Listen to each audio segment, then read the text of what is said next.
Hello and welcome to episode 28 of the PhD Life Coach.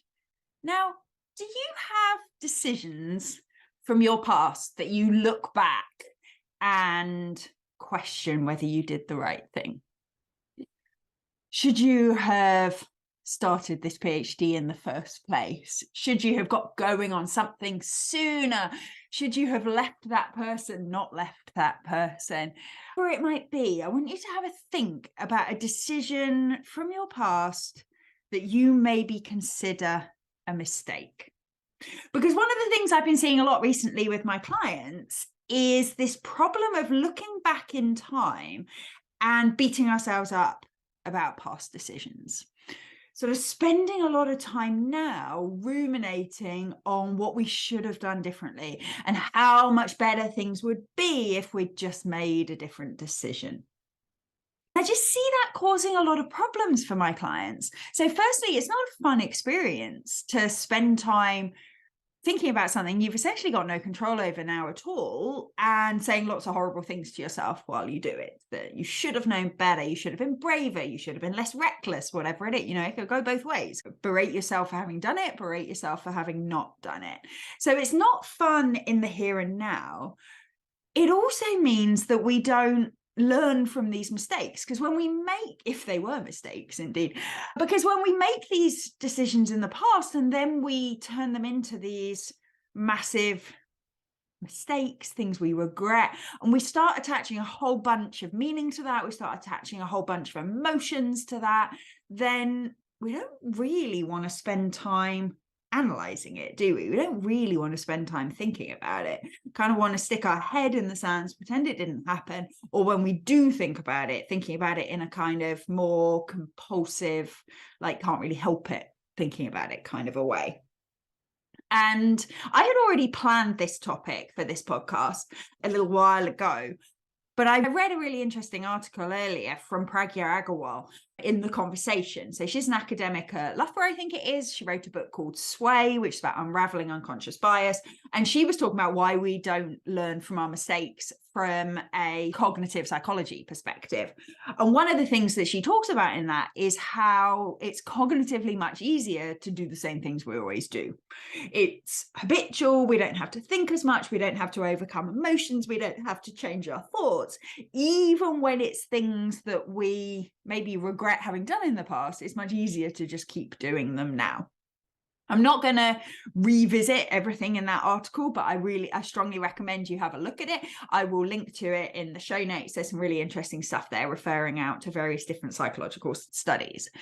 But it really emphasized this idea that I already had, that we don't learn from our mistakes when we make them this big, painful, horrible thing.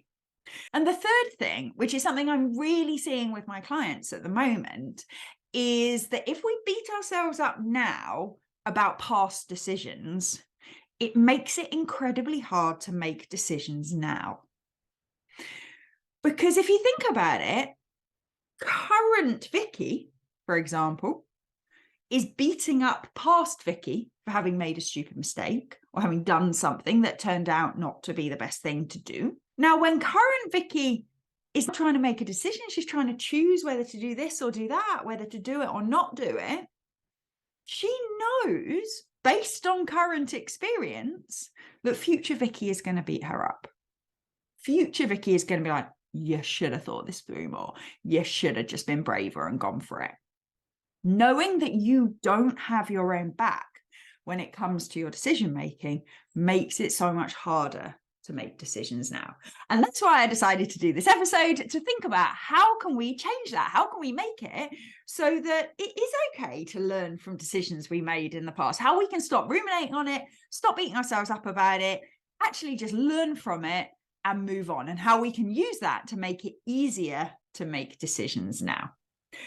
So how do we do it? Well, first of all, we remind ourselves of our two favorite qualities that if you've listened to my podcast before, you will know: compassion and curiosity. We are going to address all of this from a place of compassion and curiosity. This is not about beating ourselves up. This is not about attributing blame. This is not about really understanding, why we were so stupid as to make this decision.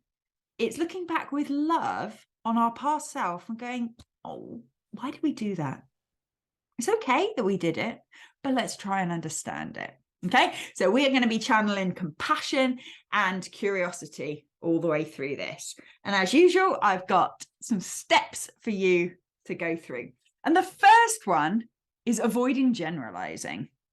So one of the most common things we see when people think about a mistake they've made in the past is that they generalize that mistake to mean something about them as a person and something about them as a kind of habit, an ongoing way of being.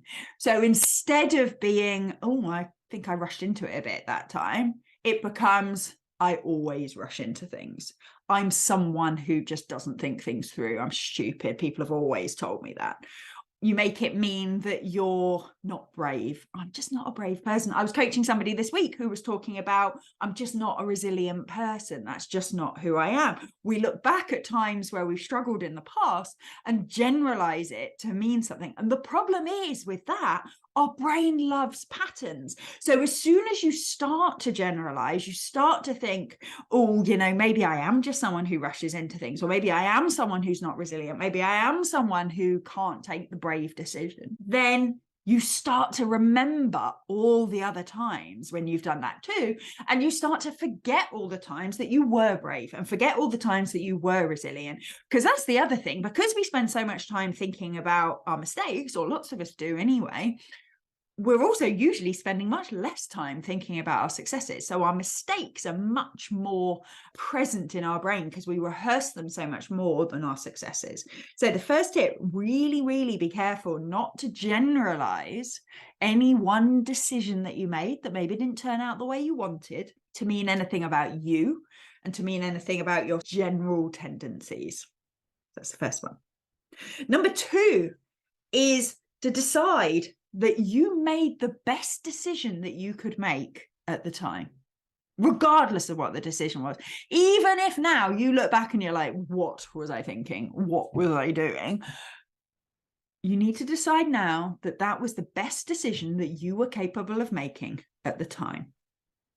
And that might sound weird because you might be looking back and going, objectively, it really wasn't. I really should have thought that through more, or I really should have known to leave, or whatever it was. But that was the decision you made. And so there's a lot of power in just deciding that it was the best decision you could have made. Because what else do you do? Let's work out what happens. Okay, let's think, yeah, that was a stupid decision. I made a stupid decision. Now, when we think the thought, I made a stupid decision, what emotions do you feel? For me, things start to come up like shame or embarrassment or disappointment in yourself. These sorts of emotions that, firstly, aren't that pleasant. And secondly, we know they don't lead to actions that make us more likely to be successful and do different in the first place. In fact, it's often all these emotions that we have around this decision that we make that prevent us from analyzing it and learning it. If you feel shame when you think about a decision you made in the past, you're probably not going to sort of sit and go, oh, I wonder how I could avoid that in the future. You're going to avoid thinking about it other than in the depths of the night when it just appears in your head uninvited. By believing it was a terrible mistake and you should have done something different, generates all these emotions that are just not particularly helpful. If we can say, it was the best decision I knew how to make, then we can reach something around acceptance. I'm not asking you to be proud of those mistakes. I'm not asking you to be super happy I made these mistakes. I'm just asking you to say, you know what? I made the best decisions I could at the time, and I accept that. I have an emotion of acceptance. Now, really importantly, this doesn't mean you can't learn from it in the future. And it doesn't mean that you wouldn't do it differently if you have that opportunity again in the future. Sometimes people think, if we think, oh, that was, that decision was absolutely fine, no problem, that will never change because we're essentially accepting all these flawed decisions. That's not the point here at all. We can simultaneously believe we made the best decision that we were capable of at the time and that we will do it differently in the future. And in fact, having these more compassionate and curious thoughts make it much more likely that we can learn from it in the future. And I'm going to talk about that in a second. The other thing, and this starts getting a little bit sliding doors. I don't know, you guys might not, some of the PhD students might be too young to remember this film, but when I was growing up, there was a film called Sliding Doors. Was it Gwyneth Paltrow? It might not have been. I'm really bad at knowing who was in films. It was someone blonde. Anyway, she was in a film where it was all about a moment on a tube on the underground in London. And in one version of the timeline, she just got through the sliding doors as they shut. And that shot her off into one timeline where she met someone, and I can't remember exactly what happened. And then in the other timeline, she just didn't make the doors and they shut in front of her and the train went off without her. And so her life went in a different direction. I can't actually remember the outcome of the film because I'm not good at remembering films either. But I remember that concept that just that either you make the train or you don't can send your life in totally different paths. And so the other thing I want to offer is that you don't know what negative consequences there could have been if you'd made a different decision. You know the negative consequences that you experienced because of this decision. Maybe there could have been completely different negative consequences if you had taken the other decision. And because there's infinite possibilities, because we never know what those might be, we tend not to think about them. We tend not to think of all the things that could have gone wrong if we'd taken different decisions. We just know the ones that happened because I did this thing. And we tend to remember and believe, oh, but if I'd done this thing, it would all be great. Maybe it wouldn't. Maybe it would have been terrible. Maybe all sorts of awful things could have happened because you took a different decision. So my recommendation would be to tell yourself that you made the best decision you could at the time. And then all of those other things fall away. Then what do we do from this place of compassion and curiosity and now acceptance? The next step is asking yourself, can I make this the best decision I've ever made? So we've told ourselves it's the best decision we could have made at the time. But what we often don't do is try and prove it to be the right decision. In fact, sometimes the opposite happens. Once we start to have concerns about, oh, should I have started my PhD, for example? Maybe that was the wrong decision. Maybe I wasn't ready. Maybe I'm not good enough. Maybe I shouldn't be here. Maybe I should have taken that other job. Maybe I should have done something different. As soon as we start to have those thoughts and we have doubt, what happens is we start to withdraw from the thing.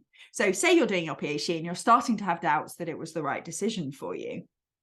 What happens, without really making a proper decision about whether you're staying or going, just having these doubts, you avoid making the actual decision because you're feeling doubtful and shame and all these horrid emotions, but you also start to withdraw a bit from the PhD itself. That's what tends to happen.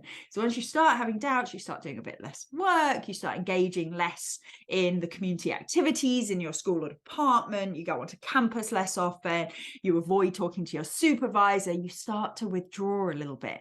And so what you start to do is, by telling yourself this might not have been the right decision, you make it not a good decision because you start to withdraw it and start to not do all the things that you need to do in order to make it a success.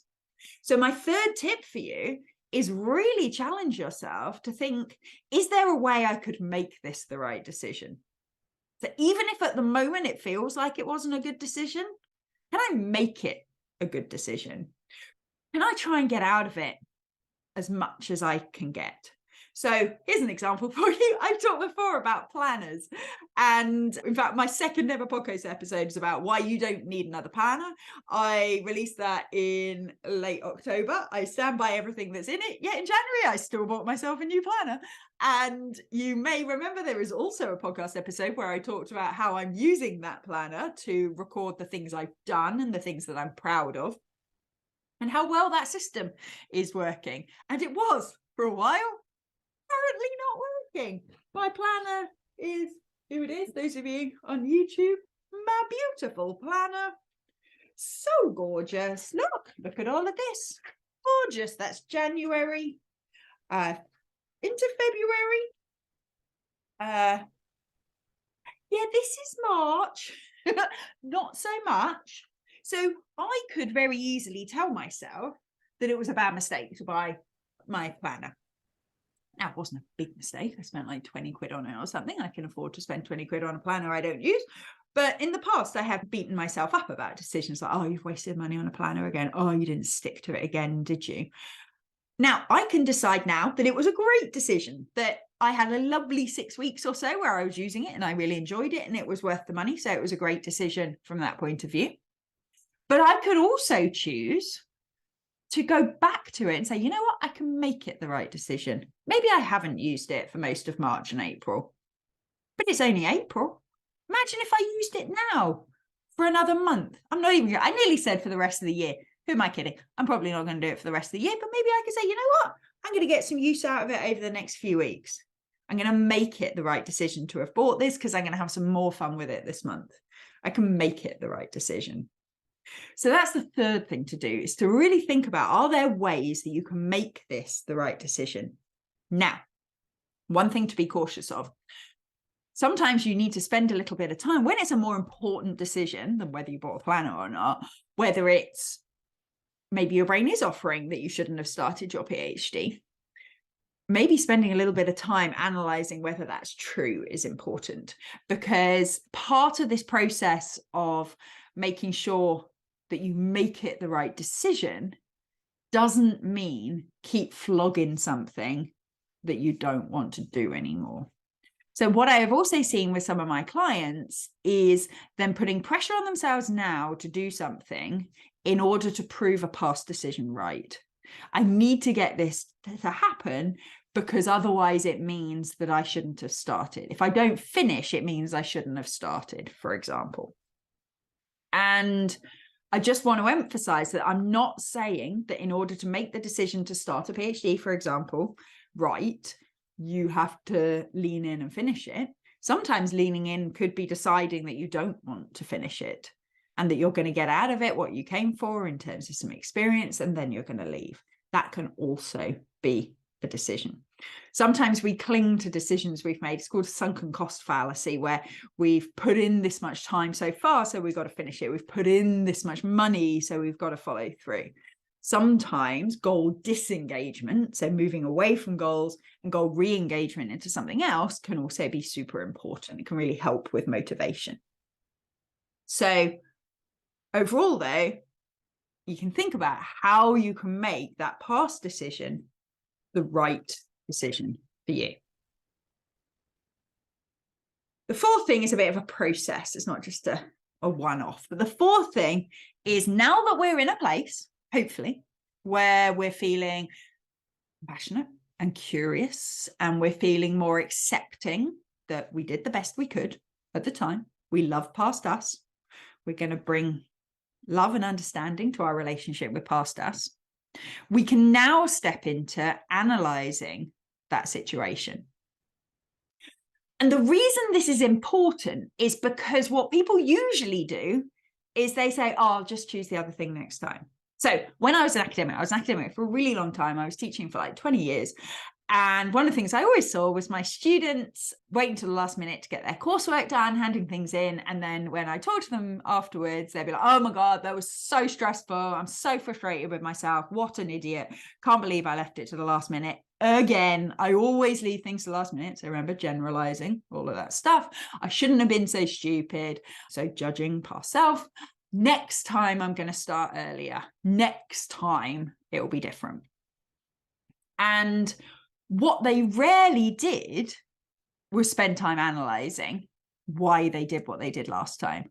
They were just absolutely convinced that past them was stupid, made a bad mistake, feel embarrassed, feel shame about it, but future them is going to make the right decision. It's going to start it early. And they don't want to spend too much time analyzing it because, frankly, they feel a bit shame and embarrassment over here, and they have absolute faith. It'll be fine next time. I'll do it. I'll start earlier next time. I'll remember. It's important. And the fact is, you see these students go through these cycles and they do the same thing every time because they haven't really addressed what the issue was. They haven't really figured out why they did what they did last time, because past you wasn't an idiot. Past you was trying to do their best. Whatever decision they made, they thought it was for the best at the time, one way or another. And so when we sort of relegate past us to, well, they were stupid, but I won't be next time, we sort of miss out all the nuanced understanding of the barriers that we were facing at the time. So when we analyze this from a place of curiosity, from a place of compassion, and from the starting ground that we probably weren't an idiot in the past, so why did we do this thing? Suddenly it becomes so much more informative. So what you could ask yourself is, why did you choose this last time? So if it now feels like it was a mistake, why did you pick it? So, for example, why did you leave it to the last minute last time? What happened? Did you underestimate how long it would take? Did you overschedule yourself? So you forgot to leave space or didn't think about leaving space for yourself to do it? Did you find it uncomfortable doing it, and so you tried to avoid it for as long as possible? Did you not keep track of your deadline, so you didn't know that you had some clashing things, and so you didn't plan for it accordingly? Did you get distracted by friends or social media or games or whatever it is? Why didn't you choose this option, i.e. starting it earlier last time? You were probably about as sensible then as you are now. So why didn't you? Let's ask ourselves that question honestly. The second question you can ask when you're analysing this is, what options did you reasonably have? So again, we say these like, I should have started earlier. Okay, when could you have started? And how could you have known that? So when did you have all the information from your tutors? When did you have time to put aside for it? How many options did you actually have? And sometimes you might go, you know what, I could have started it like 2 months before the deadline. I really could have done. Other times you'd be like, yeah, actually, we didn't have the final instructions until like 3 weeks to go. And I had that other piece of work and I was working 30 hours a week. So, you know what? I probably couldn't have started it much earlier, maybe a little bit, but not much earlier. So you start to analyze what other options you reasonably had. So same thing is if you're regretting starting your PhD, for example, at the point you decided to start your PhD, what other options did you have? What were you choosing between? Let's really understand that context in which you made this decision. And then what I want you to do is put yourself back in the position of past you and say, why didn't I choose those? So I had the option to start this a month before the deadline. Why didn't I? What happened? So not just why did you choose the option you chose, but why didn't you choose the other options?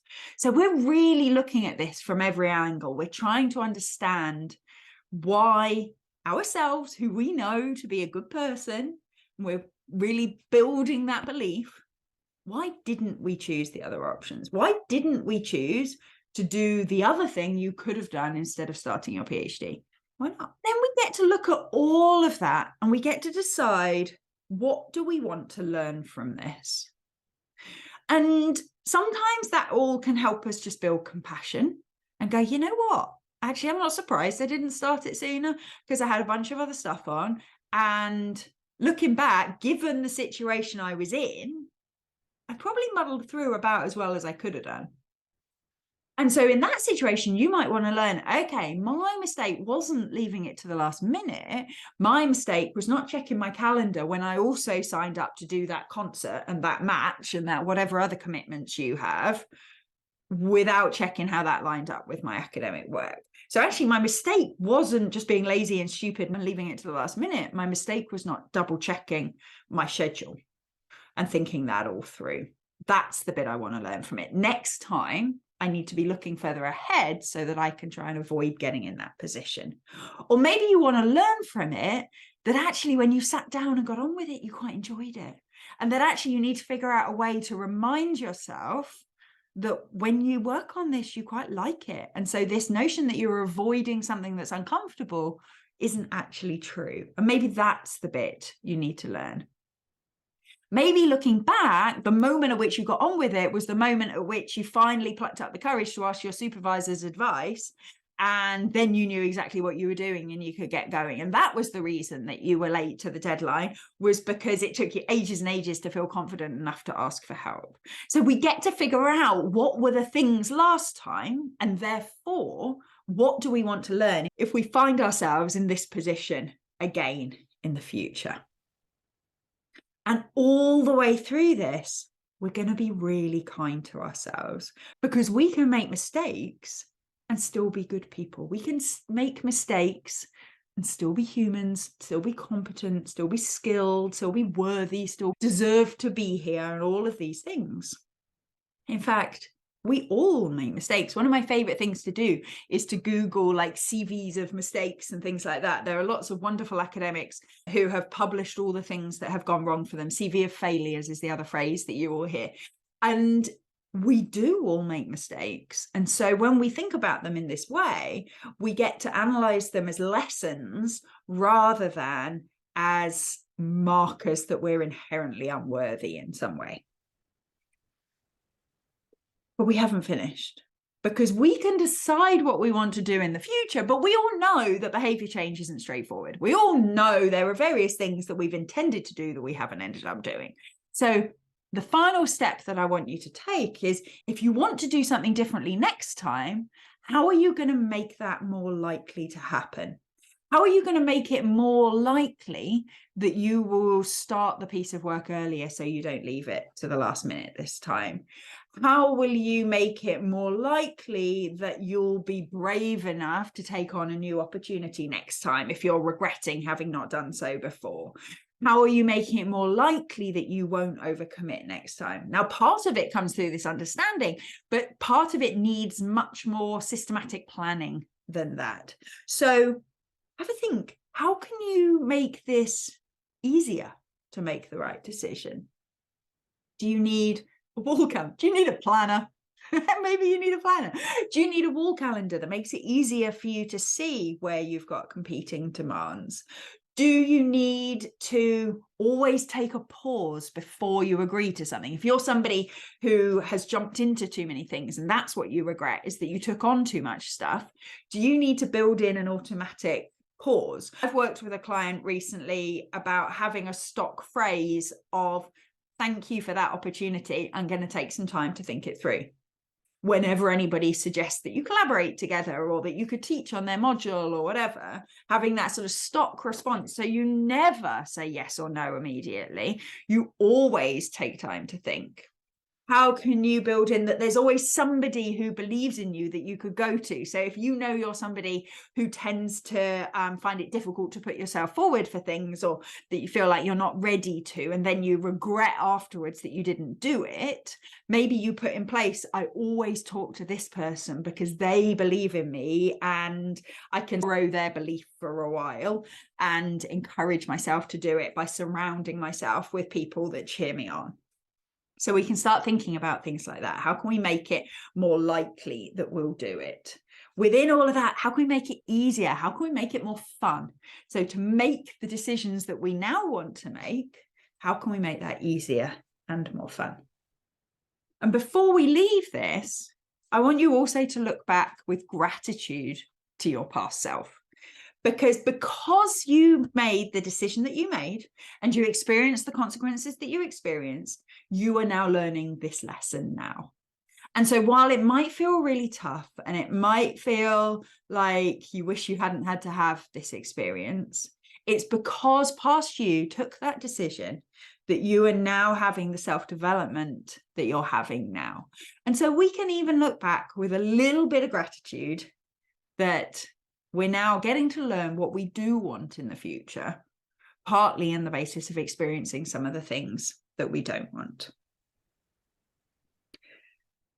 You might be thinking, this sounds like it takes a whole lot of time, sitting and working through how I feel about this and what I might want to do differently. And yeah, it does. It does take some time.